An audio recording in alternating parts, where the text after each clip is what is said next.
It's amazing how lovely common things become, if only one knows how to look at them.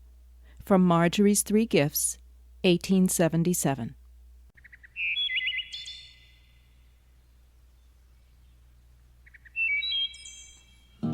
Welcome to Louisa May Alcott is My Passion, the podcast. I call you friend, though you lived long before me. It's your words, your wisdom, shining through. For all of you who are endlessly fascinated with the life and works of Louisa May Alcott, this is your podcast. Here we gather as scholars, teachers, students, and fans to learn from each other, talk with each other, and celebrate our passion for the Alcotts. We'll read from Louisa's works, share the latest news, discuss her work and life with fascinating guests, and even hear from the old girl herself. Your voice will be very important for this podcast. Later on in the program, I will share with you how you can participate. And now, on with the show.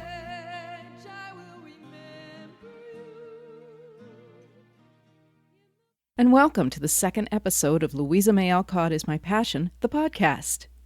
Because of the jam-packed nature of this episode, I'm going to forego the regular things that I would put in and just get right to the topic. For the next several minutes, I will give you an overview of the recent Summer Conversational Series, its theme being Finding Beauty in the Humblest Things, Louisa May Alcott's Literary Vision, which took place on July 10th through 14th at Louisa May Alcott's Orchard House. You'll get to hear from many of the speakers and hear a summary of their presentations. Here on the show notes, I have links to my notes so that you can get all the details. Before we begin, a little housekeeping. Could you do a favor for me, please? Could you leave a review on iTunes for this podcast? So many of you listened to the last episode, and I really appreciate that, but it's important to leave a review or else iTunes will not feature the podcast. There's a link to the podcast on this blog post and in the show notes. And thank you so much for your support and for helping to spread the word on Louisa May Alcott. Your voice is important to this podcast, whether it be for an event to share or just leaving feedback. You can send an email to louisamayalcottismypassion@gmail.com, or better yet, record a message by clicking on the link for the SpeakPipe app. This app is also available on the Louisa May Alcott is My Passion Facebook page in the left-hand column under Apps. I am scheduling guests now for future podcasts. If you have a book, film, speaking engagement, educational event, or other project you'd like to promote that is related to Louisa May Alcott, please email me at louisamayalcottismypassion@gmail.com. I would conduct a short interview on the phone with you where we can talk about your project. And now, on with the show.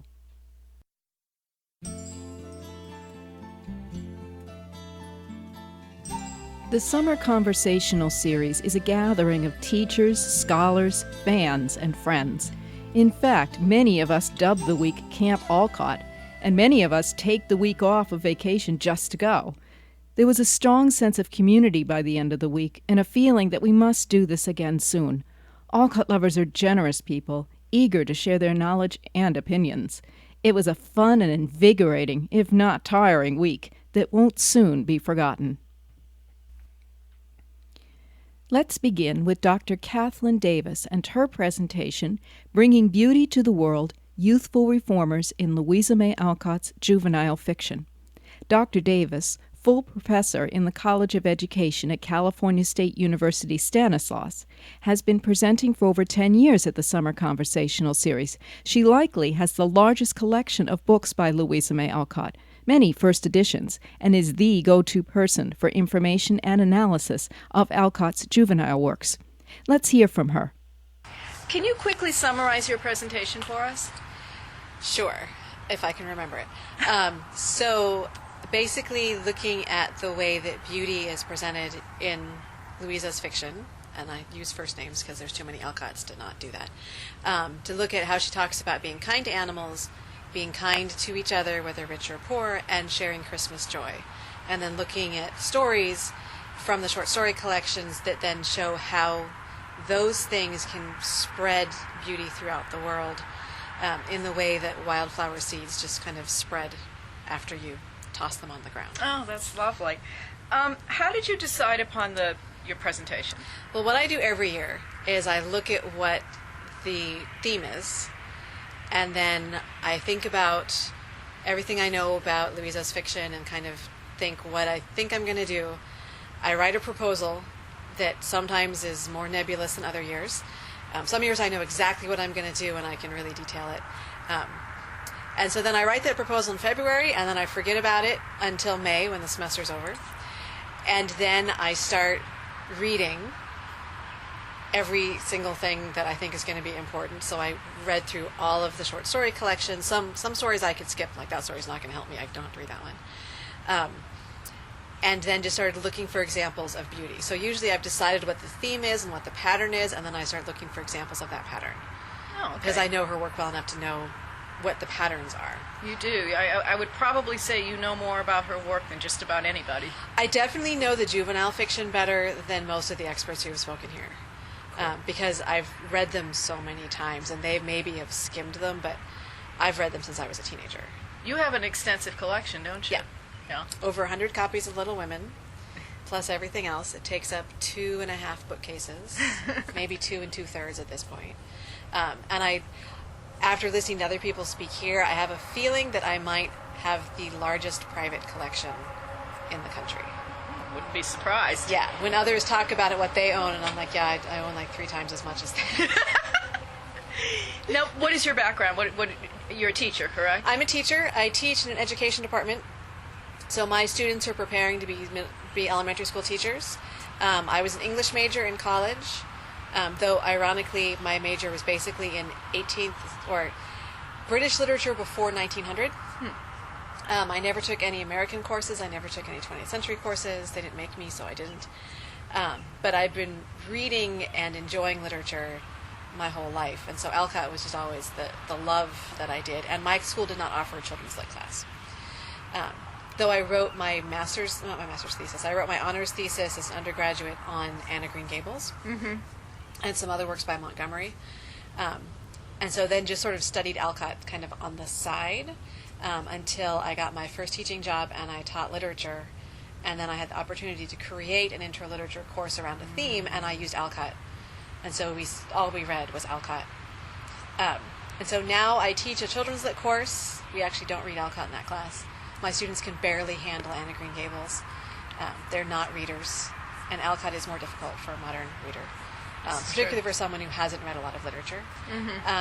And so I focus on the education aspect of Alcott's work, but then I come here every year and just sort of revel in the literary aspects as well. Cool. And one memory do you think you'll walk away with this year? I think the talk that we just heard, it's always, I knew most of what she said because I've read May's memoir and I've read Little Women Abroad and all those things. But having someone just focusing on May and talking through that and putting her art in perspective, I think is important, because we do tend to focus more on Louisa and not on Anna and not on Lizzie and not even on the parents as much. And the entire family is fascinating. Yes. And when I give, because I pretend I work here, when I give tours, I do try to make sure I'm balancing my story, that I'm telling the story of the entire family, including Lizzie, even though she never lived there. Right. That I squeeze, when you're in the dining room, sort of squeeze her in for a minute and talk about her maybe at various points. But I think it's important that we look at May as an artist. And one of my life goals is actually to own an original May Alcott. But that would require going to Europe and digging through old galleries. That would be a dream come true. Yeah. Yeah. Thanks so much. Sure.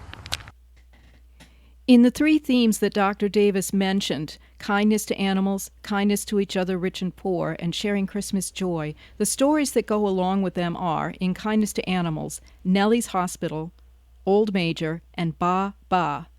Kindness to each other, rich and poor is May Flowers and Roses and Forget-Me-Nots, and sharing Christmas joy, How It All Happened, The Little Red Purse, and Kate's Choice. Dr. Davis introduced her session by reading portions of a children's picture book by another author, Barbara Cooney, called Miss Rumphius, which demonstrates the theme beautifully. You can watch it on the show notes on YouTube as it is read there. And you can download my notes. All the stories will be available through Google Books or Project Gutenberg. Our next presenter is someone that Dr. Davis alluded to. Her name is Elise Hooper, and her presentation was Extraordinary Beauty in an Ordinary World, May Alcott and Women's Painting During the 19th Century. Elise is a teacher of history and the author of The Other Alcott, a novel about May Alcott Nourriquer, due out for publication in the fall of 2017. Let's hear from Elise. Can you quickly summarize your presentation for us? So my presentation focuses on May's life and the challenges that May and other women artists face pursuing a career as a professional painter in the late 1800s in America. Oh, okay. And how did you decide upon the subject for your presentation? Well, I have recently written a novel, The Other Alcott, that describes May's life, especially through the 1870s when she really gets serious about studying art. And so I felt that so many people don't understand how challenging and unusual that was for women back then. I wanted to really discuss both the societal barriers, the economic barriers, and just the domestic barriers that arose for many women to pursue a career outside of their own household. Great. Now, what is your background? Are you a teacher? I teach high school English and history at the Bush School in Seattle, and I am also a novelist. Awesome. And finally, how do you feel about being here, and what memory do you think you'll walk away with? Well, I love being here because this is home for me. I grew up in Sudbury, Massachusetts, although I live in Seattle now. And oh gosh, I have so many great memories of being here, both that start as a child when I used to come for drama camp in the summers. But I love the community that lives around Orchard House. These people who show up in summer on a beautiful day to discuss the Alcotts and what they've meant to them. I will remember this forever, and the enthusiasm that people bring to May Alcott. Everyone seems excited to hear about her, and I'm delighted by that. Awesome. Thank you so much. Thank you. Hooper traced the life of May Alcott Nourriquer, citing the influence of her parents. Although May lacked a thorough formal education, her home encouraged creativity, enthusiasm, and beauty, all of which drove her in her ambition to become a professional artist. Hooper explained the need for May to seek her training in Europe, as America was in its infancy with regards to art. With the exception of a few prominent teachers, among them Dr. William Rimmer and Stephen Salisbury Tuckerman, both of which instructed May, there was no support for a professional career in art for women. Because of strong Victorian norms, it was impossible for women to receive the necessary anatomical training, as that necessitated the use of nude models, male and female. Still, Boston was more progressive in the arts than most cities, and May was able to take full advantage. Once she reached Europe through the help of her famous sister Louisa, May threw herself into studies. Hooper discussed May's success as a Turner copyist and two-time exhibitor at the Paris Salon. You can download my notes on the show notes, and you can find out about her novel, The Other Alcott, at www.elisehooper.com/theotheralcott. We will now hear from Anne-Laure Francois, who travels all the way from Paris, France, each year to lecture at the Conversational Series. Her presentation is titled, A Lesson in the True Necessities and Means of Life, Louisa's Children as Wise Seers of the Sublime in Everyday Life. Dr. Francois is an assistant professor at Paris West University Nanterre-La Défense, working in both the English and law departments. Her doctoral dissertation offered the first detailed study in French of Louisa May Alcott's fiction, examining Alcott's strategy of rewriting transcendentalism and adapting its philosophical principles to the demands of the fast-growing American literary market in the second half of the 19th century. As an educator, she helped create an alternative high school in the south of France, a project notably based on Alcott's Plumfield, the school utopia that paid homage to her father's groundbreaking educational ideas and work. Here's what Dr. Francois had to say. Anne, can you please give us a quick summary of your presentation? So the presentation was mainly focused on one short story by Louisa, and the point of my presentation was to show that throughout Louisa's works we have a constant reference to the Faustian myth, but in this particular story the Faustian myth is actually a bit subverted, because this is a child actually showing a male character how to cope with life and how to attain some happiness in life through a moral way of living through things. Mm-hmm. And how did you decide upon this topic for your presentation? Well, I had that story, so that's the cross on the old church tower at the back of my mind. I discovered it a few years ago, and I always wanted to discuss it. And the topic for this year's conversation seemed to fit this story. I found the opportunity to talk about it. Cool. How do you feel about being here, and what's the one memory you'll walk away with? So that's my big holiday every year. So it's just a pleasure, and the sun just came out after 3 days of constant rain, so that's wonderful. I'm just happy. I mean, I don't teach literature anymore, so this is my way of going back to literature and going back to Louisa every year. So that's a very precious moment in my life. Cool. Thank you very much. You're very welcome. As she just mentioned, Dr. Francois chose to examine a little-known short story written by Alcott in 1857 called The Cross on the Old Church Tower. She believes that this story foretold the type of writing that would propel Alcott to great success. It is also important to note that The Cross on the Old Church Tower was written during Lizzie's last illness. Faustian themes, a favorite of Alcott, is featured in this story and found in later works such as A Modern Mephistopheles. One of the main characters, Walter, represents Faust, while the other, Jamie, is his savior through his simple and virtuous life. Walter eventually becomes a writer of love stories through Jamie's influence. There are many other parallels between The Cross on the Old Church Tower and the story of Beth's death and her influence on Joe in Little Women. Dr. Francois described how this story shows the depth of Alcott's reading. She believes the story is prophetic regarding Alcott's future as a successful writer. You can read The Cross on the Old Church Tower at online-literature.com/Alcott/1976/. That link is on the show notes, and you can download my notes as well. Next, we'll hear from Christy Lynn Martin, whose presentation was The Sacred Domestic, Memorialization, and Literary Imagination in the Alcott Sisters Sphere.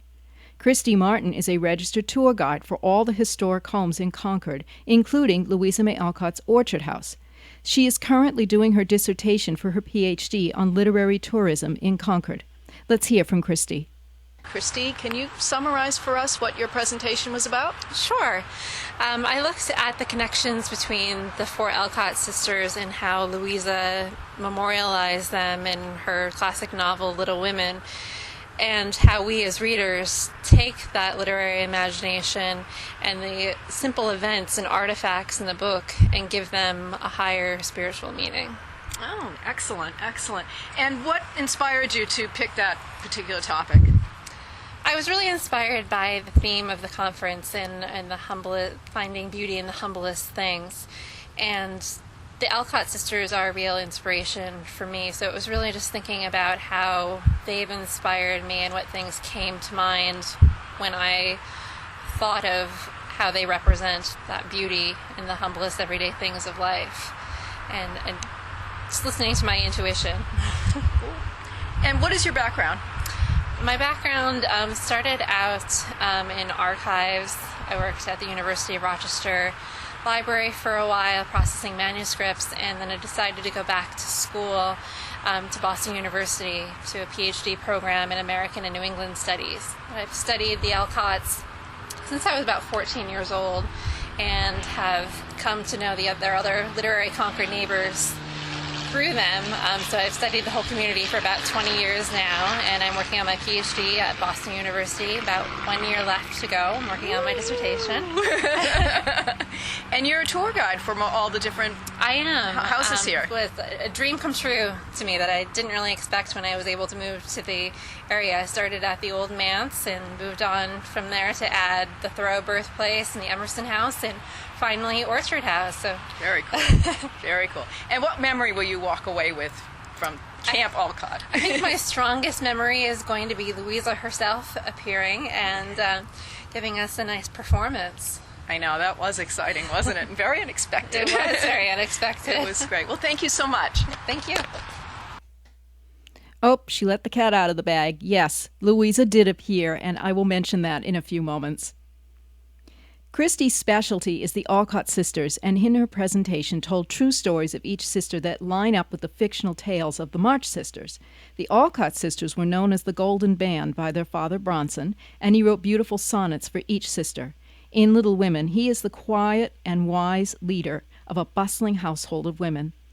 Beginning with the eldest, Anna, Christie described Anna's love of beauty, her favorite word was beautiful, and used her wedding as the perfect example of Anna's virtuous beauty. Meg March's wedding was very similar to Anna's, right down to the gray silk dress and lily-of-the-valley flowers. The simplicity of that wedding underscored the beauty that was the marriage between Anna and her John, a.k.a. Meg and John Brooke. She highlighted Louisa's sacrifice of her nursing service, which resulted in a near-fatal illness and the loss of her one true beauty, her long chestnut tresses. In Little Women, Mr. March serves in the war, and Jo sacrifices her one beauty impetuously to help send Marmee to his side during his recovery. Beth's gentle goodness and gracious death proved to be perhaps the major moral force of the novel, as shown by the change in Jo after Beth dies. Christie shared quotes from Lizzie demonstrating that the shy shadow sister in fact very much enjoyed the company of others and could have a saucy sense of humor, not unlike Louisa herself. Finally, she contrasted May with Amy, demonstrating that although, like Amy, May grew into a gracious woman, she also took her art far beyond where Amy was able to take it. You can download my notes on the show notes. And now, a word from the old girl herself. Louisa May Alcott steps out of the past to speak with us. Well, as Christie let out of the bag, we did have a surprise visit from Louisa herself, artfully portrayed by Orchard House Executive Director Jan Turnquist. She first talked about father and mother and their dear friends, Emerson and Thoreau. She spoke with affection about Emerson's daughter, Ellen, and how she dogged Louisa for more fairy stories. That, of course, ended up with the publication of Louisa's first book, Flower Fables. She was surprised that we all knew and loved Little Women and remarked how unexpected its success was to her, as both she and her publisher, Thomas Niles, thought the book dull. Louisa lovingly shared the familiar story of Bronson coming home after a trip out west, covered with snow and with only $1 in his pocket. She shared stories about her days as a Civil War nurse and even reunited with a soldier she had nursed in Washington. Bravo to John Madison for your campy performance. She then revealed her deep, dark secret. She wrote potboilers just like Jo. She then acted out one of her most notorious women characters, devious Jean Muir of Behind the Mask. Continuing to enact favorite characters, she showed us Sari Gamp, from a Charles Dickens story, the character she used to cheer up her dear Lizzie as well as the soldiers in the Union Hospital. Calling us friends, she confided in us how she put off annoying fans by pretending to be the Irish maid. It was a wonderful visit. Next, we heard from Gabrielle Donnelly, whose presentation, Castles in the Air versus 2 Inches of Ivory, a comparison of Louisa May Alcott's sisters with Jane Austen's Bennets, had us in stitches. 2 classics, Little Women by Louisa May Alcott and Pride and Prejudice by Jane Austen. Gabrielle Donnelly is a devotee of both authors. Let's hear from Gabrielle. Gabrielle, can you give us a brief summary of what you spoke about? Well, I was comparing the Marches of Little Women to the Bennets of Pride and Prejudice and having some fun in doing so and wondering which family we'd rather belong to, and we had a very good time. It was a lot of fun. It was a lot of fun. How did you come up with that idea for a presentation?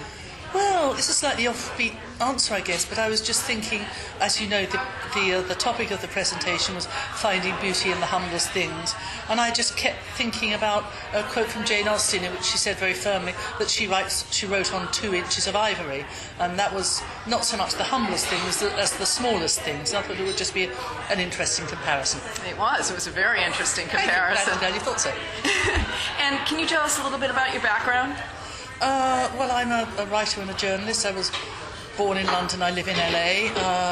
I found Orchard House because a few years ago I had the wonderfully fun and gorgeous project of writing a continuation of Little Women. It's called The Little Women Letters, and it takes the descendants of Jo March and sort of reimagines the lives of the March sisters if they lived in 21st century London. I had a lot of fun writing it. And that led me to the lovely Jan Turnquist and the wonderful Susan Bailey, whose blog, unfortunately, had not been born at that time, so otherwise she'd have done most of my research for me. Too kind. What memory will you walk away with when you leave the conversational series this week? Well, I've been coming to the conversational series for many years now, 4 or 5 years. There's something magical that happens, which is that people bond, and I meet people I see once a year who, like Susan, have become very good friends, and we fall on each other like long-lost sisters, and we meet new people every year and catch up with the old people, and it's a very wonderful, as I keep saying, magical occasion, and I would encourage anyone to do it. I totally agree. Thank you so much. Thank you. As Gabrielle mentioned, she had written a modern-day interpretation of Alcott's book With the Little Women Letters, so she is intimately familiar with the March sisters. As a member of the Jane Austen Society, she has similar affinity for the Bennet sisters. Listening to any presentation by Donnelly is truly an unforgettable experience with her classic London accent and dry British wit. She's a perennial favorite at the Summer Conversational Series. She traced both stories and showed great differences between the March and Bennet families. Of course, Pride and Prejudice was written in an earlier era, and Alcott's upbringing was unusual and progressive. Comparing and contrasting these two families revealed much about Austen and Alcott as women and writers. The crowning moment was a piece of fan fiction crafted by Donnelly where she has Elizabeth Bennet meeting Jo March as Mrs. Friedrich Bear. And I have provided a link for that so you can download that wonderful story plus my notes. Finally, we meet with John Madison, whose presentation, 5 at Fredericksburg, Revising What We Know About the Battle That Transformed American Culture, took up the whole day on Thursday. Dr. Madison, the Pulitzer Prize-winning author of Eden's Outcasts about Louisa and her father, also author of The Lives of Margaret Fuller, presented a double session highlighting his latest book about the Battle of Fredericksburg and its effect on American culture through 5 prominent people, including Louisa. Let's hear what Dr. Madison has to say. Could you quickly summarize what your presentation was about? Sure, I'll do the best I can. It's basically kind of a preview of the book that I'm writing now, which is tentatively titled something like A Worse Place Than Hell, Fredericksburg in American Culture. And the idea behind it is to take a Civil War battle and to observe it not as a military event, but rather as a cultural event, and to understand how the Battle of Fredericksburg altered American history in ways other than the military and political. And I do that by looking at 5 people whose lives were transformed by the Battle of Fredericksburg. The first one is Walt Whitman, the famous poet, obviously Louisa May Alcott, Oliver Wendell Holmes Jr., and 2 lesser-known figures, John Pelham, who was a Confederate artillery officer in Lee's army, and Arthur Fuller, who was a chaplain in Burnside's Army of the Potomac. The book is very broad-ranging, and we'll be talking about questions of sickness and healing. It'll be talking about the nature of duty. It'll be talking about the ways in which one's intellectual and literary sensibilities can be transformed by a catastrophic event. And so what I did today was basically to talk through a little bit of my writing process, and also to read a few portions of the book that I've drafted already about those issues of principally illness and healing, but other issues besides. Excellent. And what made you decide on presenting on, I know that you're doing a double session today, Right. So what was your reason for choosing this topic over, say something that was closer to the theme of the... Sure. There are a couple reasons, and they're both pretty practical. The first is that when you're immersed in a really large project, it can be very difficult to pull yourself away from it and to focus on something that's not obviously relatable. And so therefore, I was very thankful for the opportunity to talk about the book, which has been absorbing really all of my creative energies for a while.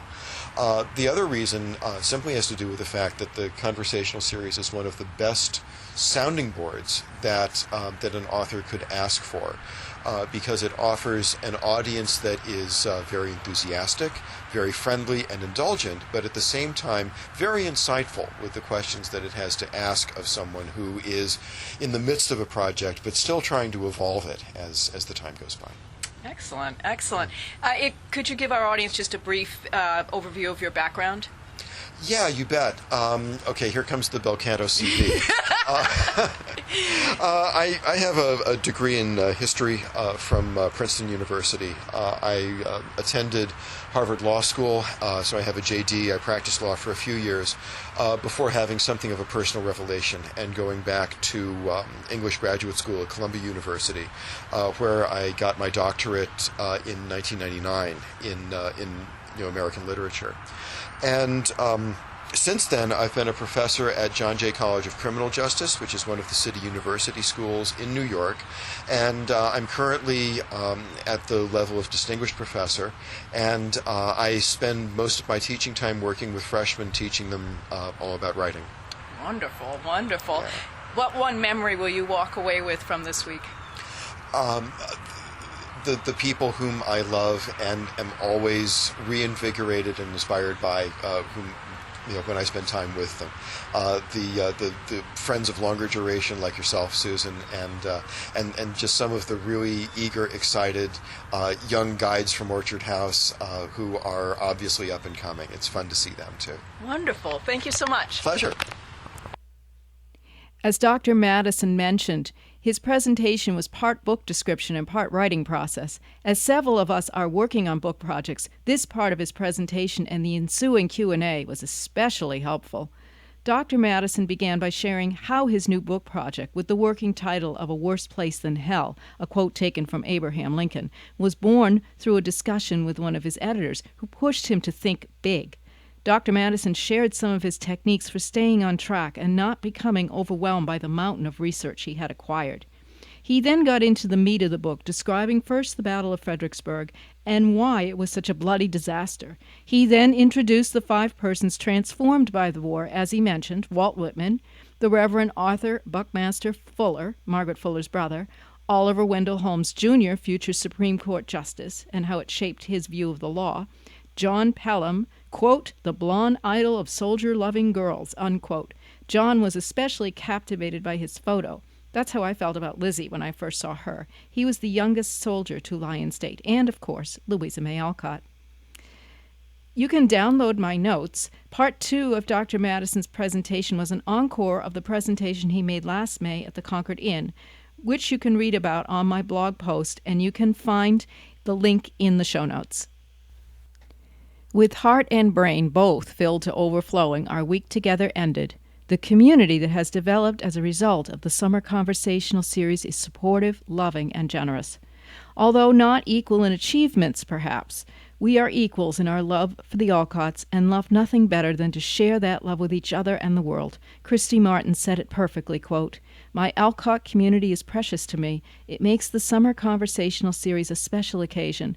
I'm blessed to be a member of the extended Orchard House family, for the friendships, the countless ways that the individual and collective members carry on the spirit of the Alcotts and bring kindness, joy, learning, inspiration, and beauty into my life. Amen." I invite you to visit Janine Atkins' blog. She was part of that community, and she put up a wonderful blog post with lots of pictures of different people who came. I have the link on my show notes to her blog. I also wrote my own personal thoughts on the week, and you can check it out in the show notes. There's a link to where I wrote them. And that wraps up this second episode of Louisa May Alcott is My Passion, the podcast. Don't forget to send feedback. Visit louisamayalcottismypassion.com. Right on the home page is a link to the Speak Pipe app where you can leave audio feedback. Just click on the green Start Recording button. Speak Pipe app is also available on the Louisa May Alcott is My Passion Facebook page in the left-hand column under Apps.